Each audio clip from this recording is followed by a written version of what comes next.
भर में लोगों से कहना चाहता हूं, कम मेक इन इंडिया।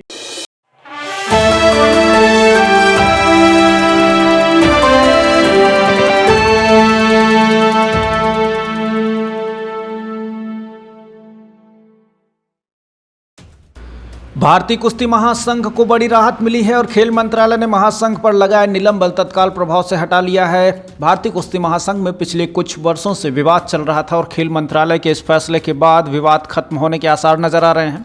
खेल मंत्रालय ने संजय सिंह की अगुवाई वाली भारतीय कुश्ती महासंघ की कार्यकारी समिति पर खेल संहिता के उल्लंघन के आरोप के चलते निलंबन लगाया हुआ था। कुश्ती की वैश्विक संस्था यूनाइटेड वर्ल्ड रेसलिंग ने भी पिछले साल संजय सिंह की अगुवाई वाली WFI से निलंबन हटा लिया है। इसके बाद भारतीय ओलंपिक संघ ने भारत में कुश्ती का दैनिक कार्य देख रही भूपेंद्र सिंह बाजवा के नेतृत्व वाले तदर्थ समिति को भंग करने का निर्णय लिया था। WFI की कार्यकारी समिति के अध्यक्ष संजय सिंह को भले ही UWW और AI से राहत मिल गई हो, लेकिन केंद्र सरकार से उन्हें राहत मिलने का इंतजार था, जो अब जाकर पूरा हुआ। सरकार ने WFI पर नियमों के उल्लंघन का हवाला देते हुए कार्रवाई की थी और चुनाव संपन्न होने के 3 दिन बाद ही WFI को निलंबन वापस कर दिया गया था।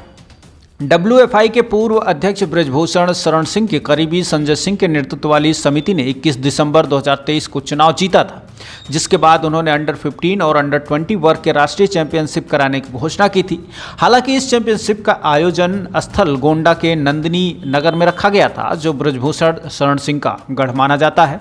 ये बात सरकार को चुभी थी। खेल मंत्रालय ने 24 दिसंबर 2023 को कार्रवाई करते हुए WFI को निलंबन करने का फैसला किया था। WFI के निलंबन के कारण पहलवानों को कई तरह की मुसीबतों का सामना करना पड़ा। इस वजह से महासंघ और खेल मंत्रालय के बीच टकराव की स्थिति पैदा हो गई थी, जिसका सबसे ज्यादा नुकसान पहलवानों को हुआ।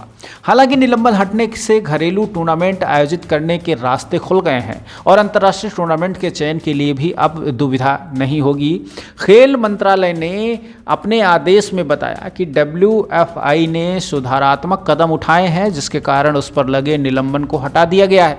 खेल मंत्रालय के इस तरह के करीब 15 महीने बाद भारतीय कुश्ती महासंघ पर यह निलंबन हटने के बाद एक नई उम्मीद की नज़रों से इसे देखा जा रहा है। आपको बता दें कि पिछले 2 वर्ष पहले भारतीय कुश्ती महासंघ पर कुछ खिलाड़ियों ने उनके अध्यक्ष पर आरोप लगाकर ये मांग की थी कि कुश्ती महासंघ को निलंबित किया जाए, इनकी टीम को भंग किया जाए और इसके जो पूर्व में जो अध्यक्ष थे ब्रजभूषण शरण सिंह, उन पर कार्रवाई की जाए। और इसके चलते ही इसको भंग किया गया था और अब इससे निलंबन वापस किया गया है। तो साफ तौर पर जाहिर है कि अब आने वाले वक्त में भारतीय कुश्ती महासंघ एक नए जोश और होशो हवास के साथ कार्य करेगी, पहलवानों के हितों में कार्य करेगी और देश का नाम रोशन करने वाले इन पहलवानों को सही तरीके से तैयार करेगी और इनके बीच प्रतिस्पर्धा के विभिन्न टूर्नामेंट का आयोजन करेगी, जिससे इनके बीच एक सामंजस्य स्थापित हो और भारत का नाम दुनिया के अलग अलग हिस्सों में शालीनता से लिया जाए।